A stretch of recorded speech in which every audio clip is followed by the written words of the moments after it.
Hello, class. Welcome to Survival School. I'll be your instructor, Dark Ice.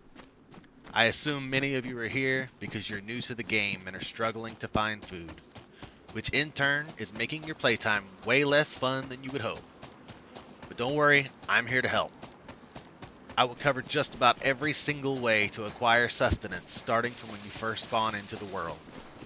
So upon opening your eyes, you need to look around for any man-made objects near you. If you're on the coast, you may see these red and white boats. If so, that's where your search for food should begin. These boats can spawn sodas, fishing hooks, and fishing rods.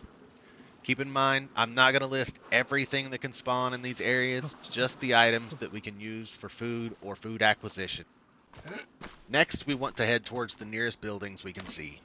Most buildings have at least a small chance to have food, but the ones we should focus our search on are the garden-type greenhouses and regular houses. Greenhouses may contain vegetables, sodas, water bottles, seed packets, knives, shovels, or garden hose. Vegetables can be eaten raw or dried, cooked to maximize calories, or cut open to gain their seeds. The shovel and hoe make farming a possibility as long as you have seeds available as well, and the water bottles can help us to water our crops. Houses, on the other hand, have a rather large and varied loot table, but the chance for food is reasonable. Just make sure to check the pockets of any clothing you find in the houses, as sometimes that's where the food is hiding. Another thing to look for is cars. Check the hood, seats, floorboards, and trunks. Other buildings to look for easy calories that may or may not be in your town are markets, both the supermarket and what is commonly referred to as the hunting shop, as well as the smaller market stalls or stands. Summer camps have a main lodge and smaller cabins, and finally, military installations can also spawn in canned bacon. So we've covered what buildings we should check. What other options are there if we haven't had any luck? Well, the easiest and most reliable is killing and checking our undead companions. However, not all of them will have food in their loot tables. When culling zombies, prioritize civilian ones, meaning don't focus on medical, police, military, or religious zombies. In my own test, it seems that somewhere between 20 to 30% of civilian zombies will drop some sort of food. By now, we should have found enough food to keep us alive until we get to our next point of interest. So let's shift focus to sustainable food sources. We have a few options here as well. We can fish, hunt, forage, trap, or farm. Fishing can be accomplished by obtaining these items: a hook, a rod, and a worm. Hooks can be found or crafted by combining a knife or other bladed tool with the bone from either an animal such as a chicken or from another human. Rods can also be found or crafted. To craft a fishing rod, you will need to combine a long stick, which is gathered from bushes or saplings, with a rope, which once again can be found or crafted. To craft a rope, you combine two full stacks of 6 rags with each other, or combine a blade with at least 50% durability guts from an animal or human. Worms are caught by holding your blade in hand and looking at the ground and activating the dig for worms prompt. Once you've dug up a worm and you have a hook, combine them to make your fishing bait. Then attach the fishing bait to the rod, cast it into the water, and hold until the catch animation happens. And then you hopefully have a fish.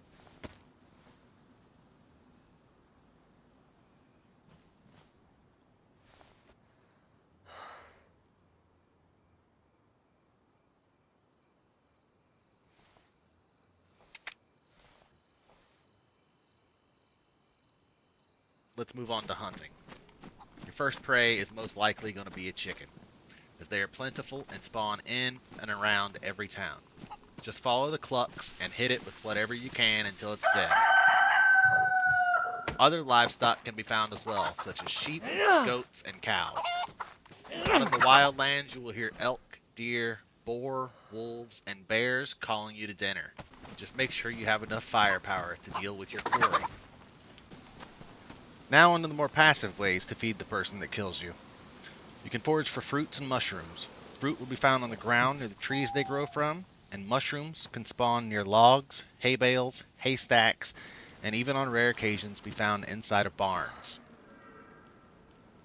We can also set traps, snares for hares, and bottles or nets for fish. A snare consists of a short stick obtained by splitting a long stick, and a metal wire which can be found, or you can use pliers on a piece of barbed wire to change it into metal wire. And finally, a piece of bait, which can be any kind of fruit or vegetable, or a worm. Once the snare is set, just wait about 30 minutes to check to see if you've caught anything. Snares can be reset multiple times until they become ruined.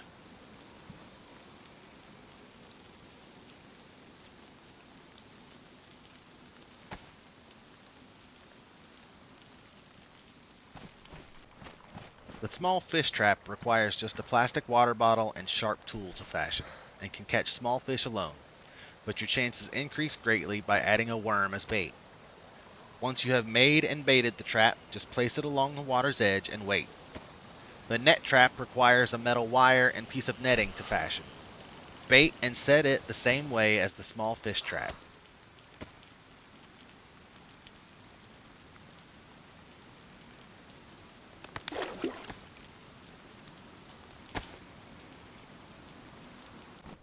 Like the snare, once you have set the trap, wait roughly 30 minutes to come back and see if you were lucky and caught something. Lastly is the most long-term solution to staving off starvation, but also the one that seems to garner the most attention from other survivors. That is farming. To start a farm, we need to gather a few essentials, the most essential being seeds. We lightly touched on that earlier, but we'll cover it again. Seed packets are common in greenhouses, or you can use your blade on a vegetable to cut some seeds from it, excluding potatoes. Just plant those whole.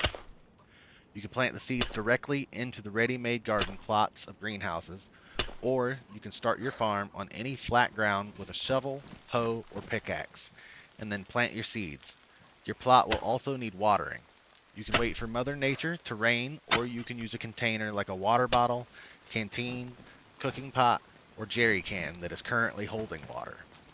Now you can stop here if you want, but if you really want to maximize how much food you can grow, you'll want to either add garden lime or plant material from a previous harvest to fertilize your plants, as well as find some disinfectant spray to keep pests from making your fields sick. With this knowledge, you should be able to feed yourself, your friends, and your murderer.